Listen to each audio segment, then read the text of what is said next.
Okay, so I've gotten a number of questions and things people are asking about the video that I posted earlier about the 3D printer. So I'm going to try to go through as fast as I can and answer as many questions and touch on as many of the little items that people are curious about to try to give everybody a better explanation of how the thing works and what it can do and that sort of thing. So just starting off, this 3D printer is part of an open source project online that guys are building machines and homebrewed stuff. And what I opted to do was get one of the numbers of kits that are out there so that you get all the parts and the pieces together as one that you then have to put together so that you're not having to go out and source out every little individual part and piece and have things machined and made. A couple of guys from a number of different places online, they've put together, you know, these really nicely packaged and bundled together things, but you still have to go through and put every piece and part together. It just comes basically as a big box of parts, so you got to put every nut and screw and bolt together, which is good because you learn a lot about the machine and how it works and what it can do. But on the downside of that, it doesn't exactly come with an instruction manual on how to put it together or a user's manual on how to run it. So all of that has to kind of be found and figured out online and try to do some trial and error on your own, as well as learn from what other people have done online and mistakes that they've made. So this is basically the machine now, and it's an extrusion-based machine, which means that material comes out, is extruded out of this tip to build whatever it is that you want it to print. And the way that works is, from the back of the machine here, there's a roll of material, which is a plastic filament, and this is PLA, which is polylactic acid, and that's a plant-based material, which is pretty good for a lot of general purpose printing stuff. The printer will also handle ABS, which I've got a roll of, and I hope to try that out soon as well. But for most stuff, this PLA works really well. It doesn't stink really bad or anything like that. It's biodegradable, so it's a good eco-friendly option. So the filament comes off the roll, it gets fed through, up, and over into the print head here. And this gantry holds the little print head. And the best way I can think to explain the print head is think of a very, very fine tip hot glue gun. Okay, this heater block gets hot, the tip gets hot, it'll blister you, and it gets the plastic nice and soft, and it extrudes it right out. But it's very thin when it's coming out. I'm sure you saw in that last video I was pulling on it. It was almost like string. It was so thin, in fact. So when it comes out, it cools down very quickly, almost instantly, in fact. So it just bonds to the previous layer, and it's cooled down almost immediately. So it also has a little fan that blows to help cool it down even faster, because you don't want too much heat to build up in the part, otherwise warping and things like that can happen. But the gantry is driven around by the little stepper motors here in the back, and it moves in the X and the Y direction, and then the bed moves in the Z direction, up and down. So the overall size is that it can build is approximately 8 inches by 8 inches by 8 inches is the size of the cube, and the bed here is about halfway between top and bottom. So this would start off like it did in the previous video, with the bed touching just barely, not touching the head. And then as the gantry moves the print head around in the XY direction, once it's done with a very thin layer, the bed just simply drops, by 0.2, millimeters, or whatever, however you set it, and then, repeats the XY movements for the next layer, and then drops by another 0.2 millimeters or what have you. And that's how it builds the object until it's all done. You can build a part that's bigger than the 8 inch by 8 inch by 8 inch cube by taking the 3D model into some software and slicing it like a loaf of bread. And that way, say your part, would be too tall, you then take those slices, print another slice, take it off, print another slice, and then you can put those slices all back together like a loaf of bread, so you actually end up with an object that's much larger than the build volume of the machine is capable of. So that's kind of the whole machine.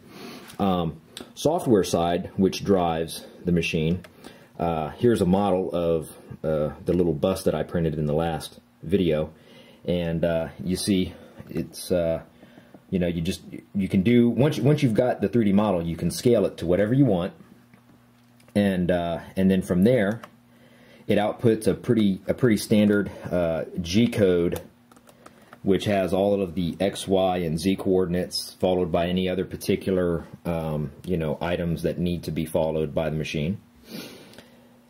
And then this is a little pile of various parts that I've printed since I've had it. This is the bust from the previous video, and then this is the scaled down version of it, which again, like I said, is what's great about doing things in the computer, is you've got scalability of the same part without having to go back through and like completely retool and resculpt and recreate something. This was like one of the second or third things that I printed, which was a 3D knot, but it really shows the hollow void and space that the object will do. And the quality so-so. Like I said, this was early on kind of learning. I'm much happier with the quality that I'm getting now, and hope to improve that even more. But anyways, in this part, you can really see the hollow space from the 3D knot, where the continuous line moves up and over and around and through itself. And there were a lot of little strings, like you see here on these little Yoda heads on this, but I left these little strings on the Yoda heads just as, you know, kind of visual explanation purposes, so that you see when the head has to move from one side to another and there's nothing but air in between, much like the hot glue gun analogy I was using earlier, it's going to often leave a little string behind. But you can see they're quite fragile, and they snap right off real easy. So all you have to do is just go by them with a little X-Acto knife and do some trimming, and the part is pretty clean. And then you could do some additional sanding and stuff like that. This was another Yoda head at a little bit higher resolution, and you can start seeing some more of the wrinkles on his forehead than on this one. So this is a little example of a hollow type of an object, like a cup or a vase, or a little pencil holder or something like that. So it'll handle doing hollow voids. For most of all of these, you know, while it's pretty solid on the outside, it's not quite solid and not quite hollow on the inside. It does a lot of just quick jogging around to fill in loosely the area, so that it's got some support material in there, but it's not like this thing is 100% solid inside. It's pretty airy, actually. And you can change that. You can set the density of the fill. You can make it 100% fill. You can make it 0% fill. So I can make this completely hollow, though I think there would be some more building problems as it moved up, because it didn't have some of that layering to build on top of. This was an interesting object, which shows the example of how you can take two parts that are printed and use them at the same item. What you see here is it's a tape roll, and the little nut goes back on, and then, you know, holds the tape firmly in place. I'll take the tape roll back out of there so you can see the little threads on there, and it's pretty well done. And then that goes on and tightens up quite nicely. And this was an architectural piece. I wanted to see how something more architectural would come out, but unfortunately this was from a SketchUp model, and SketchUp is not a 3D solid modeler at all. I know it models what appear to be 3D objects, and they are 3D objects, but they're just not what are known as solids, and that's a whole nother level of discussion I'm not going to get into right now. But as a result, the resolution didn't come out as great as I think it could have, and I might try to do something else later. But it at least gives you the idea. You can see the molding and the details and the stuff around the doorway. And it also gives you the idea and the understanding that you could print something like this out to show somebody, hey, this is what we're going to build, because this was from The Blind Side, and the opening of that movie had this archway that got built. So you could walk in and say, hey, look, this is the archway that we're going to build. Here's an object, as opposed to showing somebody a drawing or even a 3D rendering, which some people do and don't understand well. So that's just that would be another option. And then this was a little. I wanted to make a new emblem for my Dodge Dakota, and I had modeled this a long time ago, but I never sent it off to be professionally 3D printed. So I thought I would just try to print it out, and I might actually end up printing it in the black material, and then just using it as it is. You know, I might fill it and paint it and do a little bit of touching up to it, but otherwise just stick that on the front of the grill and call it done. And then as far as any other like real world practical use type objects, this was one of the first actual use objects other than the tape holder that I printed, which it's a little battery dispenser / holder.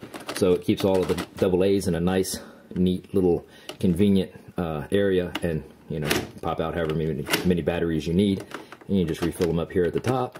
And then that way you don't have a drawer full of batteries banging around with the contacts touching each other, potentially causing one another to explode. So anyways, that's pretty much it, and that's kind of how the printer works and what it does and how it does what it does. So hopefully this helps explain a bunch of the questions and points that people were curious about. All right, thanks.